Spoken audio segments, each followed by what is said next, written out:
as I said before, November is National Caregivers Month. And many of us are caregivers or have been caregivers or will soon be in those roles. And so today we're talking to Patricia Morris, the CEO and founder of Hands of Hope, as well as Monica Perry, a caregiver also. And welcome both of you all to WIN TV. How are you? Thank you, Denise, and a special thanks to you and your staff for having us on today. I just love caregivers. So audience, if you are a caregiver, I have a few things to share with you this afternoon. And I want to say you are angels. You are my angels because you do a great job. And what I have the program Hands of Hope. And I started Hands of Hope because I became a caregiver overnight. I'm originally from Montgomery, Alabama, and my mother called me one day and my father, and my mother said to me, I think I'm losing my sight. And I said, what, Mom? I said, I got to get you up here. I got to get you to Maryland. And my dad and myself and my family, we did that right away. And guess what? I was a caregiver. I didn't even know what the word meant, really. And that's what I do. I want you to talk. I want both of you all to talk about what does that mean. We hear it a lot, and I mean, we take care of our kids. We take care of people. But what does it mean to be a caregiver? What it means to be a caregiver. Someone has a chronic illness, say maybe depression, heart disease, stroke, whatever the chronic illness is. You might be taking care of a loved one who's dealing with that. It could be dementia, in which Monica's going to talk a little bit about. It could be any type of chronic disease. You can be a caregiver for a child, a mom, a dad, a friend. It's like a neighbor I'm just mentioning. Anybody, Denise. And what that means is somebody cannot do for themselves like they used to do for themselves. Ms. Perry, talk about that. Talk about, you're a caregiver, and Ms. Morris talked about how it happened overnight, and sounds like that's how these things can happen. But talk about your experience. It definitely happens overnight. We weren't prepared. My mom went into the hospital, and as part of her release, we went to have different testing done, and then she was diagnosed with stage 1 Alzheimer's. So we were caught completely off guard. Caregiving experience for me has been both unexpected yet rewarding. It's unexpected because we weren't prepared. We didn't have a power of attorney. We didn't have a power of attorney for financial matters. We don't have a will. We didn't have a will in place. We didn't have any of the documentation that we should do early on. Really, we should start in our 20s, preparing for all of this stuff in our future. Mm-hmm. So we had to get all of that documentation in place. Then we had to figure out, well, she's able to care for herself, but we need to make sure that someone makes sure that her medicine is administered because of different little ailments and things of that nature. So we had to devise a plan. Fortunately, when we left the neurologist's office, or as we left the neurologist's office, they gave us a card for Miss Patricia Morris, and that kind of helped us a great deal. You keep saying, I hate to interrupt because you keep saying we. And who's the we? So I have 4 other siblings. Okay, all right. And so we're a team. And unfortunately, many caregivers don't have a team. Right. So many are by themselves. And in the day that we're living in now, everyone has their own home. So you have your own family. When we were growing up, a lot of the homes were multi-families. So I wasn't prepared to take care of anyone. I thought you just get old and you pass away, and you don't have to have someone to care for you because we always had multiple people in the home. So it was always an adult in the home to make sure everything was okay. So what I try to tell people is to plan in advance, and also to get like a gallon size Ziploc bag or something like that. Put the person's ID, the list of medicines, their insurance cards, any important documentations, because if something were to happen immediately, it's a state of emergency and you don't know where to go to look for anything. So if you put that stuff away, then you're already prepared and, that can help out on a lot of things. But Ms. Morris, is that what, those are the kinds of things that you helped Ms. Perry with? Is that what you do with your Hands of Hope organization to kind of guide people through the process? Yes, Denise, and that's what Hands of Hope is really all about. So if someone wants to be a part of Hands of Hope, they will learn about all those types of things, because I want my caregivers to be equipped to do this, to make this challenge work for them. And so now that this pandemic is here, we do Zoom every fourth Saturday from 1 to 2. And I have all types of speakers to come on and share information to help my caregivers. And I call them my caregivers because they are. I love them. And so people come on and talk about dementia, depression, sharing your feelings. How do you take care of yourself? What Monica just talked about, the legal things that you should have.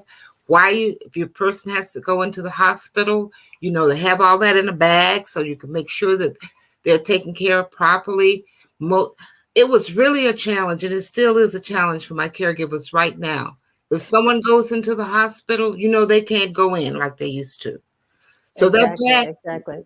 So that bag that Monica talks about that you should have right on your kitchen table or somewhere near you, take that bag with you to the hospital. Talk to that hospital person.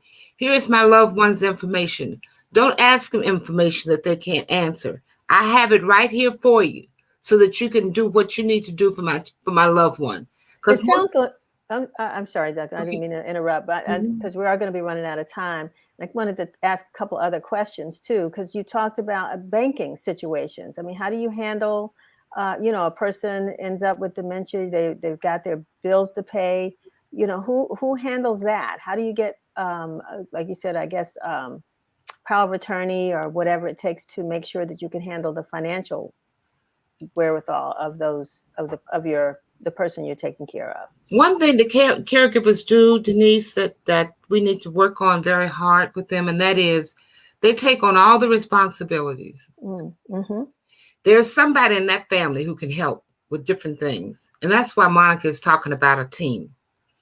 When I had the team with my mom, my husband was the vice principal here in Prince George's. I had 2 sons.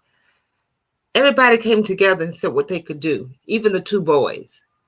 My mother was a diabetic, and so therefore the boys learned how to give her a shot by practicing on an orange. Everybody can do something. Caregivers need to say, Denise, yes, I need help. I need help. I can't do everything. Monica's team, she has a very good team of family members, and somebody on that team can deal with the legal piece. So in cases when, because there are cases when people don't have that team, Right. So does the government, is there help from the government, particularly as it comes to financial support? No, are there help from other, I know you're a nonprofit organization, and is that what people should reach out for, organizations like yours to provide that support? You're right, Denise. They should reach out to support groups. That's where you get your information. That's what I try to do in Hands of Hope. That's why I bring speakers on who might be able to give the information that my caregivers need. Caregivers need support. They can't do this alone.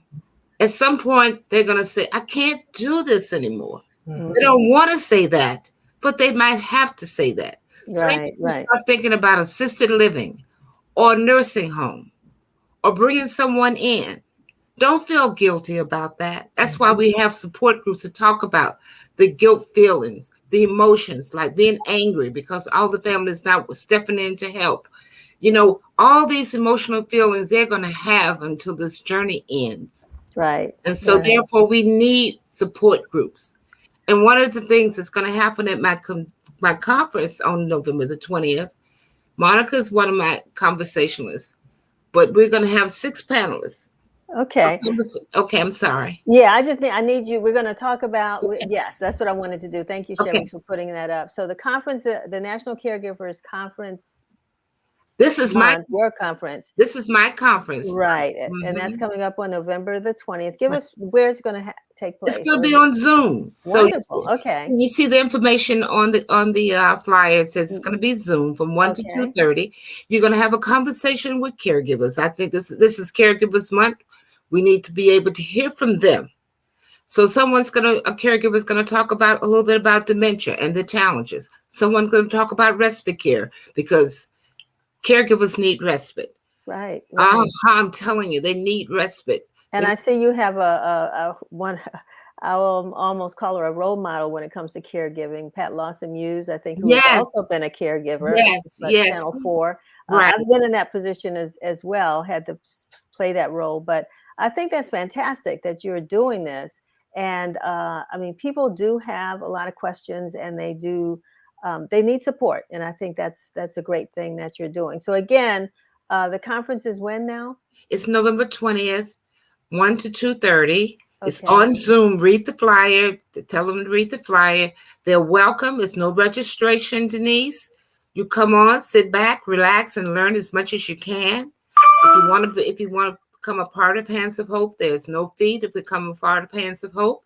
You can. Okay. I think at some point you will be putting it out. The telephone number, my website. Right, right. And so they can go to the website as well and register for the conference, correct? No, they don't even have to register.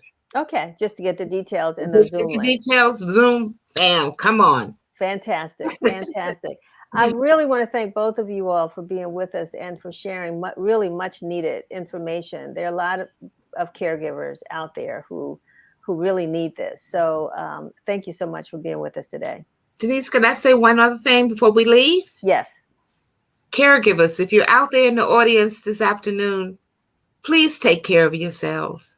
Yes. Take care of yourselves, because if you don't, then you'll be ill, and then you can't take care of your loved one. So just take care of yourselves. If you need some help, call Hands of Hope. I will be there for you. You're my angels. Thank you so much. Thank you, both of you all. Self-care is very important. Many of our caregivers wind up falling ill themselves. So it's important to take a moment for yourself. Yes. Yeah. Yes. Well, you take care of yourself, Ms. Perry. Okay. Yeah. Okay. And give a shout out to those young men that are helping you as well. We never talk about the men who end up being caregivers as well. You go. It always looks like the women end up left with that job, but there are a lot of men out there that are doing it as well. I have some in my group, Denise. All right. Good. Good. Thank you, ladies. Thank you. All righty.